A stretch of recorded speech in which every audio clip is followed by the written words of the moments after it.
परम सत्कारयोग गुरु प्यारी साध संगत जी, राधा स्वामी जी। साध संगत जी, ऐसा माना जाता है अगर मच्छर भी हमें काटता है तो उसके पीछे हमारा पिछले किसी न किसी जन्म का कुछ ना कुछ लेने देने बकाया होते हैं जी। जब भी हमारे जीवन में किसी दूसरे इंसान या जानवर की वजह से कोई कष्ट आता है तो इसका सीधा संबंध हमारे पिछले किसी न किसी जन्म से होता है जी। लेकिन जब हम गुरु की शरण में चले जाते हैं तो पिछले जन्मों का लेन देन तो फिर भी हमें पूरा करना ही पड़ता है, लेकिन तब हमें गुरु इतनी शक्ति बख्श देते हैं कि हम आने वाले कष्ट को आसानी से झेल सके जी। और गुरु तो इतने दयालु होते हैं, वो अपनी संगत के दुख भी अपने ऊपर ले लेते हैं जी। इस वीडियो में मैं आपको बताऊंगी कि कैसे एक 19 साल के लड़के को डेरे में एक जहरीले सांप ने काट लिया और उस समय बाबा जी ने क्या एक्शन लिया था और बाबा जी को इतनी तेज बुखार कैसे हो गया था। और इसी वीडियो के आखिरी हिस्से में मैं आपको एक ऐसी बात बताऊंगी जिसमें बाबा जी के चलते सत्संग के दौरान एक सत्संगी बुजुर्ग ने चोला छोड़ दिया था और संगत को लग रहा था कि सूरज चढ़ गई है, लेकिन चलते सत्संग में बाबा जी ने अपने सेवादार को हल्का सा इशारा किया था कि उस पर चादर डाल दो। साध संगत जी, सबसे पहले मैं आपको बताती हूँ कि 19 साल के लड़के को सांप ने कैसे काटा और उसके बाद उसके साथ क्या हुआ। ये 19 साल का इकलौता बच्चा अपने मम्मी पापा के साथ अपने शहर डब्बा वाली से डेरे में सेवा के लिए आया हुआ था। इस लड़के की ड्यूटी बाकी नौजवान लड़कों के साथ आलू की फसल को काटकर उसको बोरियों में भरने और बोरियों को गोदाम तक पहुंचाने में लगाई हुई थी जी। लड़का अपने बाकी साथी सेवादारों के साथ खेतों में से आलू की फसल को काटकर अलग कर रहा था और दूसरे सेवादार उस फसल में से आलू चुनकर उसको बोरी में भर रहे थे जी। थोड़ी देर बाद इस 19 साल के लड़के को किसी चीज ने इसके हाथ पर बड़ी बुरी तरह से काटा। लड़के ने जब अपना हाथ देखा तो वो समझ नहीं पाया कि ये किसके काटने से निशान है, लेकिन साथ सेवा कर रहे साथी सेवादार निशान देखते ही समझ गए कि ये एक सांप ने के काटने के निशान हैं। सब के सब डर गए और उस लड़के को लेकर फटाफट खेत के बाहर निकल आए। और साध संगत जी, अब ये सब जो गलती करने जा रहे थे, अक्सर हम सब भी वही गलती करते हैं। एक सेवादार ने इस लड़के की कलाई पर बहुत कस के रुमाल बांध दिया और दूसरे सेवादार इस लड़के के लिए पानी लेकर आ गए। इन सब में 10 मिनट खराब हो गई। फिर वहां एक बहुत ही समझदार सेवादार आए। उन्हें जब बताया गया कि एक लड़के को सांप ने काटा है तो उस सेवादार ने एक पल की भी देर नहीं की और लड़के को उठाकर सीधा डेरे के अस्पताल पहुंचाया गया। अस्पताल पहुंचते पहुंचते और 10 मिनट लग गई। सांप काटने से लेकर अस्पताल पहुंचने तक कुल 25-26 मिनट लग गए और तब तक जहर अपना काम कर चुका था। लड़के को बहुत ज्यादा घबराहट होने लगी। उसके सीने में तेज दर्द होने लगा। डॉक्टरों ने फटाफट इलाज शुरू किया, लेकिन लड़के के शरीर में जहर बहुत फैल गया था और लड़का बेहोश हो चुका था। डॉक्टर ने लड़के को संभाला और उसको एंटी पॉइजन इंजेक्शन लगाए।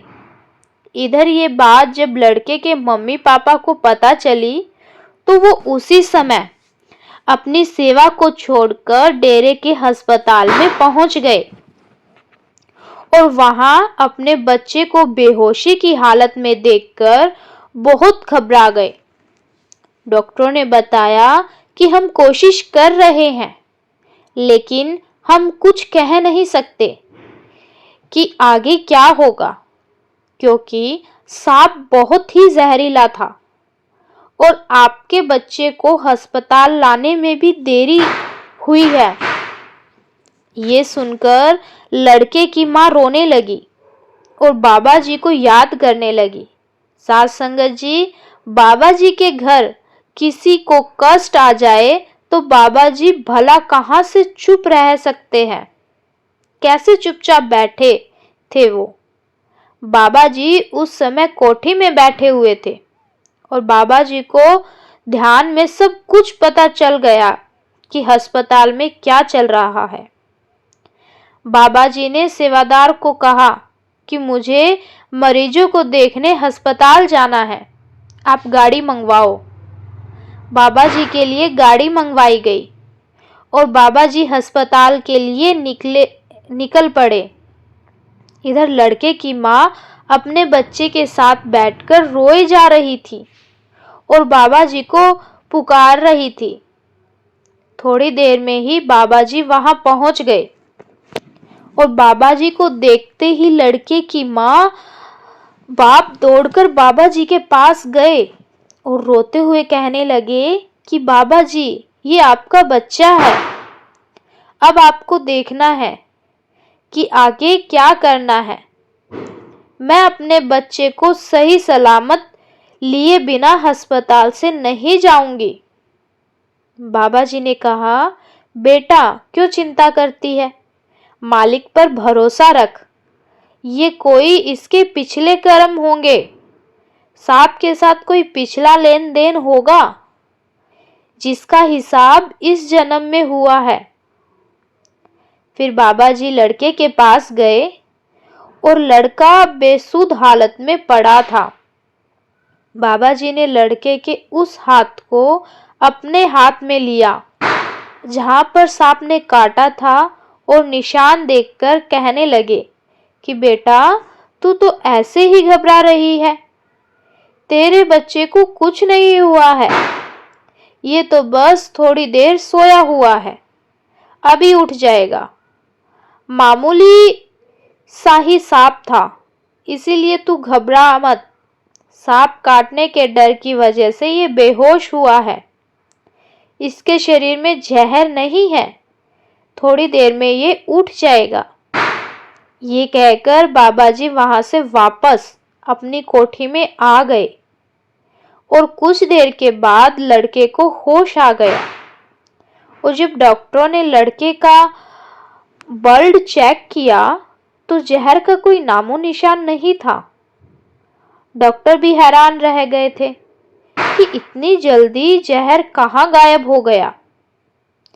कुछ देर के बाद लड़के को उसके माँ बाप के साथ अस्पताल से छुट्टी मिल गई और शाम को लड़के और उसकी माँ बाप को पता चला कि अस्पताल से निकलने के बाद से ही बाबा जी को बहुत तेज बुखार हो गया था और बाबा जी अस्पताल से निकलते ही सीधे अपने कमरे में चले गए थे।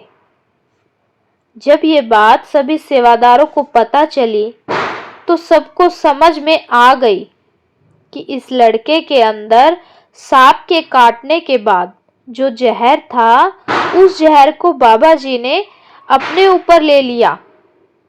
लड़के की माँ इस बात को सुनने के बाद बहुत रोई और रोते रोते कह रही थी कि बाबा जी, मैंने कभी ये नहीं चाहा था कि मेरे बच्चे के कष्ट मेरे सतगुरु के ऊपर चले जाए। बाबा जी, मुझे माफ कर देना। साथ संगत जी, बाबा जी को इसके बाद 2 दिनों तक तेज बुखार रहा था। सतगुरु कैसे हमारे कष्टों को अपने ऊपर ले लेते हैं और हमें पता भी नहीं चलने देते, ये आपने आज इस वीडियो में सुना। साथ संगत जी, सतगुरु जब स्टेज पर बैठे हुए लाखों संगत को सत्संग फरमा रहे होते हैं या फिर दर्शन दे रहे होते हैं, तो पंडाल में बैठे एक एक जीव को खबर सतगुरु को होती है। ऐसा मैं इसीलिए बोल रही हूँ, जब लाखों की संगत के बीच में बैठी एक बुजुर्ग अंकल ने चलते सत्संग के दौरान चोला छोड़ दिया था, तो बाबा जी को स्टेज पर बैठे बैठे ही सब कुछ पता चल गया था। इस बुजुर्ग अंकल ने बड़े महाराज जी से नामदान लिया हुआ था और 20 साल की उम्र से ही ये डेरे से जुड़ गए थे। इन्होंने अपने पूरे जीवन में संगत की इतनी सेवा की थी कि वह सोच भी नहीं सकते, और पूरी पूरी रात भजन सिमरन करना इनके लिए इतना आसान था जितना आपके लिए मेरे लिए पानी का एक गिलास पीना हो। ये जब भजन सिमरन पर बैठते थे तो बैठते ही इनकी सूरत ऊपर चढ़ जाती थी और इन्हें खुद ही पता नहीं लगता था कि कब रात से सुबह हो गई। जिस दिन इन्होंने चोला छोड़ा था उस दिन ये डेरे में अकेले ही आए थे, और इनके घर वाले बताते हैं कि हमेशा गुरु से अरदास करते थे कि ये मेरे सतगुरु, जब भी जाऊं तो तेरे अंतर में भी आप ही हो और बाहर में भी आप ही हो, आपके सामने ही आखिरी सांस निकले। साथ संगत जी, जैसा कि हमेशा होता है, जब बाबा जी का सत्संग होता है तो 2 से 3 लाख संगत का पंडाल में होना कोई बड़ी बात नहीं है। कभी कभी तो संगत 5 लाख से ऊपर हो जाती है। उस दिन लगभग 3 लाख संगत पंडाल में बैठी हुई बाबा जी का सत्संग सुन रही थी, और ये बुजुर्ग उस दिन अकेले ही आए हुए थे और संगत के बीच में बैठकर सत्संग सुन रहे थे। इतनी उम्र होने के बाद भी ये शरीर से एकदम फिट थे। इन्होंने सत्संग सुनने के लिए कभी भी कुर्सी का इस्तेमाल नहीं किया था। जब ये पंडाल के अंदर दाखिल होते तो सेवादार इनकी उम्र देखते हुए इन्हें कुर्सी पर बैठने के लिए कहते, लेकिन ये कह देते थे कि अभी तो मैं जवान हूँ, इसीलिए जमीन पर ही बैठूंगा, और ये सुनकर सेवादार भी मुस्कुरा देते थे। उस दिन जब ये संगत के बीच बैठे सत्संग सुन रहे थे तो ये अचानक से बैठे बैठे झुक गए। आसपास बैठी संगत ने सोचा कि इनकी सूरत चढ़ गई है, इसीलिए इन्हें हिलाना ठीक नहीं होगा, तो सब सत्संग सुनने में लग गई। इधर बाबा जी तो समझ ही चुके थे कि उनका एक प्यारा पंडाल में चोला छोड़ चुका है, तो बाबा जी ने बहुत ही हल्के से इशारे से सेवादार को कुछ कहा, और बाबा जी का इशारा पाते ही 2 सेवादार उस बुजुर्ग अंकल के पास पहुंच गए और उन्हें बड़े सम्मान के साथ सीधा लिटाया और उनके ऊपर चादर डाल दी। ये देखकर उनके पास बैठी संगत समझ गई कि इन्होंने चोला छोड़ दिया है। फिर दोनों सेवादारों ने बुजुर्ग अंकल जी को गोद में उठाया और उन्हें पंडाल से लेकर चले गए। इधर सत्संग फरमाने के बाद बाबा जी कोठी में जाने की बजाय उस कमरे में गए जहां उस बुजुर्ग के शरीर को रखा गया था। बाबा जी कुछ देर वहां बैठे और बाबा जी ने कहा कि इसके घर वालों को इन्फॉर्म कर दो, और इसके बाद बाबा जी वहां से चले गए। सेवादारों ने इसके बारे में किसी से पूछकर इसके घर का नंबर पता करवाया और इसके बेटे को फोन कर दिया। बेटा, बहुएं और इनकी पत्नी उसी समय घर से निकल गए और कुछ देर में डेरे में पहुंच गए। और जब बेटों ने इनको उठाकर घर ले जाना चाहा, तो इन बुजुर्ग की पत्नी कहने लगी, आप इनका संस्कार भी डेरे में करने की अनुमति दे दो। तो इसके बाद बुजुर्ग अंकल जी का संस्कार भी डेरे में ही कर दिया गया। साथ संगत जी, ऐसी मौत कौन नहीं चाहेगा। गुरु के सामने सत्संग सुनते सुनते या सेवा करते हुए चोला छोड़ देने वाली रूहें बड़ी ही किस्मत वाली होती है। हर किसी के नसीब में ऐसा जाना नहीं लिखा होता। इसके लिए दिन रात एक करना पड़ता है, मालिक से रिश्ता जोड़ना पड़ता है। अगर हम सोचकर बैठ जाएं कि मालिक हम पर भी ऐसी ही दया कर दे, तो क्या हमारे सोच लेने से या सिर्फ लफ्जों में अरदास कर देने से मालिक हम पर दया कर देगा? कभी भी नहीं करेगा।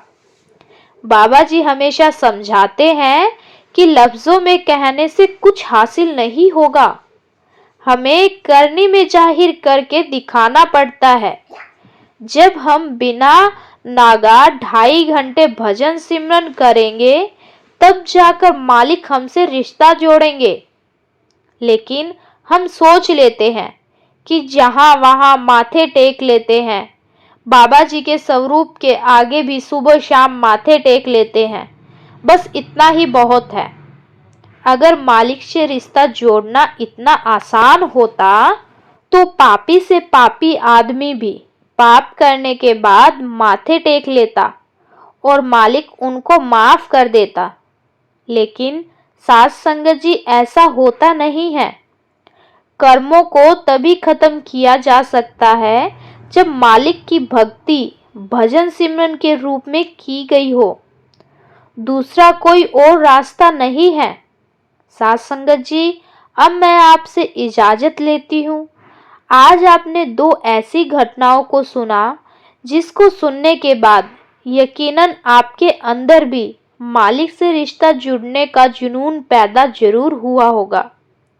पहले हिस्से में आपने सुना कि बाबा जी खुद बुखार में तड़पते हैं सिर्फ हमारी वजह से, और दूसरे हिस्से में आपने सुना कि सतगुरु को अपने संगत के एक एक जीव की पूरी खबर रहती है। उन बुजुर्ग अंकल जी के पास बैठे संगत नहीं समझ सकी कि अंकल जी चोला छोड़ चुके हैं, लेकिन इतनी दूरी पर बैठे बाबा जी ने सब कुछ जान लिया। साथ संगत जी, वीडियो को दूसरी संगत के साथ शेयर जरूर किया करें जी। जो इस चैनल से अभी नहीं जुड़े हैं, और बहुत सारी संगत कमेंट में राधा स्वामी लिख देती है, लेकिन बहुत सारी संगत ऐसी भी है जो बिना लिखे ही चली जाती हैं। आप सब कमेंट में लिखते हो तो आप मुझे अकेले को नहीं बल्कि सारी संगत को लिखते हो, क्योंकि आपके कमेंट दूसरी संगत भी पढ़ती है। इसीलिए हमेशा राधा स्वामी जरूर लिखिए जी। और संगत के अपने इस चैनल पर पहली बार आए हैं तो सब्सक्राइब करके इस चैनल का एक हिस्सा जरूर